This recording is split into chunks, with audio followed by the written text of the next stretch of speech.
And my final video of the day, silverdoctors.com has an interesting article. The war on cash, Australia to chip seniors' money to stop them from saving. Now that's an interesting title if I don't mind saying so myself, and I don't. And since I'm actually talking about Silver Doctors, they also run sdbullion.com. They are a bullion dealer. If there's any new customers to sdbullion.com, there's a special deal. I can give you a link in the bottom of my description box. It's there. It's sdbullion.com/jsnip4. Okay, sdbullion.com/jsnip4. You have an opportunity to get a 10-ounce silver bar, Proclaim Liberty silver bar, 10 ounces, one bar, at freaking spot price.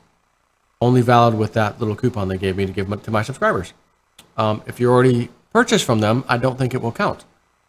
But for any new people, you may want to look into that. Again, I am a massive proponent. I always have my silver on standby in case I need to pick them up and show you, hey, this is what I got. Check this out. I understand the crypto things.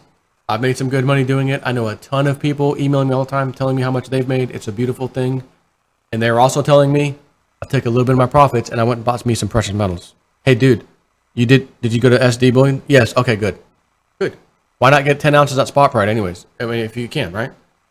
So, little shout out to those guys. Awesome. So anyways, let's see what this thing is. The war on cash. Australia to chip seniors' money to stop them from saving.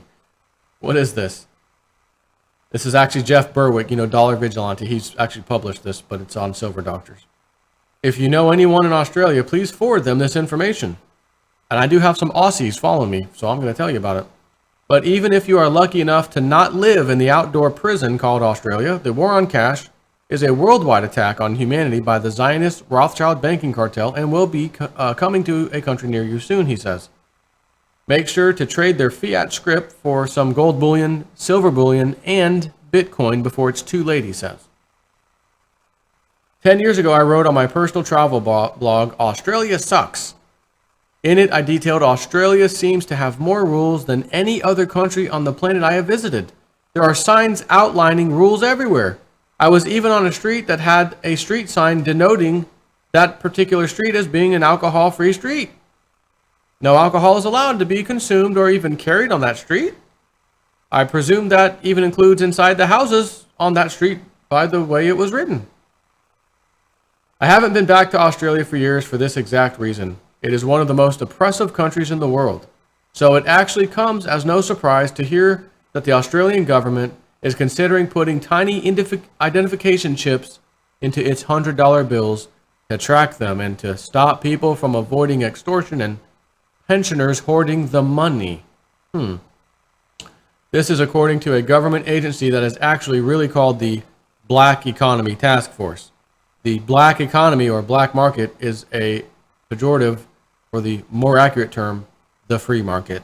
The enemies of freedom have to make it sound as bad as possible to get people to believe that by them stomping out the free market, they are helping out Australians. It's the same reason they always like to make the word anarchy sound as bad as possible. People need to fear freedom, or they won't want to be enslaved anymore.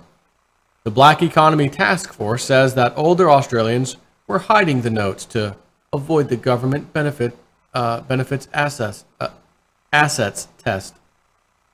Government benefit assets test? The hell is this? This is why the government being involved in anything becomes incredibly evil incredibly quickly. Since the Australian government is extorting their tax slaves for their entire lives and then paying back some of it to them later as a pension and won't actually pay it back if you have managed to prosper fairly well despite being extorted your whole life, then, well, the government needs to track every single thing you do to make sure you don't cheat the system that has been cheating you your entire life. Here were some commenters on 9 News Facebook post, thanks to bitsonline.com for the image. Pensioners hoarding their money? Is there such a thing as hoarding money?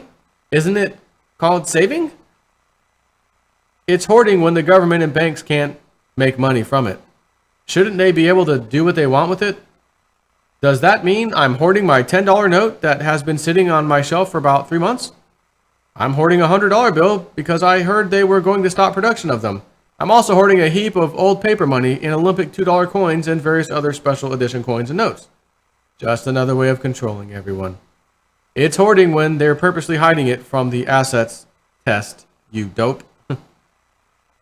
That was the end of the comments. Of course, there are always the heavily indoctrinated slaves who actually defend the very system that enslaves them, like the last commenter who makes a new, ridiculous definition of the term hoarding by saying it is hoarding when they're purposely hiding it from the assets test. Of course, there's always one, right? There was always one slave back in the day. I use this analogy all the time. Who's trying to tell the rest of the slaves, guys, we're slaves, what are we doing? We should just run away. No. Run away. Run away. Run away. Run away and say goodbye. No, not that kind.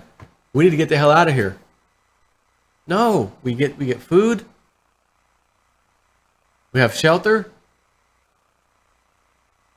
Who are you calling slave? Call yourself a slave before you call me a slave. I like it here, as a matter of fact. Right, there was, like they always saying, there's one in every crowd. Trust me, there's one of those in every crowd too, back in the day. And here they are in Australia, some of them anyways. Luckily, a few people in Australia are still awake to see what a joke this is, as the rest of the commenters mocked it.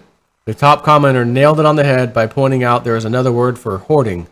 It's called saving. But Keynesians, I hate trying to pronounce that word sometimes. Keynes, Robert Keynes, whatever. Keynesians and central banks and tyrannical governments don't want anyone to do something silly like saving money. Again, we need you spending. Oh, you can't spend? You don't have any? Because your house payment's too high, your rent payment's too high? Find another way to get it. We need you to spend. By the way, we're going to be raising your taxes, so you're going to have to come up with some money somehow. Of course, the real reason for wanting to track all the cash transaction is so that the criminal government can take a cut off of everyone's hard-earned work. The Criminal Black Economy Task Force, whose employees should all be shot, says, according to him, says the right thing on their website. Activities that take place in the black economy reduce the amount of tax revenue governments are able to collect. The black economy undermines the integrity of our tax system, penalizes taxpayers who do the right thing, and if unchecked, can foster a damaging culture of non-compliance in the community. Remember the movie Flight of the Navigator? Take me 20 miles above Earth. Compliance. Take me underwater. Compliance. Foster a damaging culture of non-compliance in the community. The free market undermines the integrity of their tax system, does it? A tax system has no integrity. Taxation is theft. Why haven't these people been shot yet, he says. This latest idea of chipping the fiat plastic money comes just after the Australian government announced in December it would review the $100 bill's existence and are considering demonetizing it, just like we heard recently in India. So it's clear the Australian government is working night and day to try to make sure every transaction made on the continent is tracked and extorted. Funny, they say Australia was started as a prison where English criminals were sent. Today, it is a prison where you don't have to go anywhere and everyone is enslaved. Given this is going on everywhere in the world currently, it's really no wonder that Bitcoin is skyrocketing and other altcoins that are even much, much harder impossible to track. Cryptocurrencies are really the last option for those who don't want to be completely enslaved and extorted.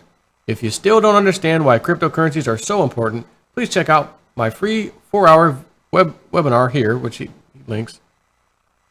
I'll even send you your first $50 in Bitcoin if you accept our offer at the end of the videos. If you know anyone in Australia, please forward them this information. But even if you are lucky enough to not live in the outdoor prison called Australia, the war on cash is a worldwide attack on humanity by the Zionist Rothschild banking cartel and will be coming to a country near you soon. Make sure to trade their fiat script for some gold, silver, and Bitcoin before it's too late. And so yeah, interesting. Very, very interesting. I didn't know this was taking place, in Australia, where they're trying to do that, put these chips in a $100 bill. And the next thing you know, they'll be done away with, just like in India. If you don't turn them in time, you lose. You have a deadline that you're not going to be able to meet to turn them in, and if you don't turn them in, you lose. Wow. I would sing the Hulk Hogan theme song, Proud to be an American. The problem is, we're not talking about America right now. We're talking about Australia. Proud to be an Australian. Fight for the rights of every man. Well, except you, senior, you $100 bill hoarder, and you guy with the cash under the mattress. Not you guys. Take care.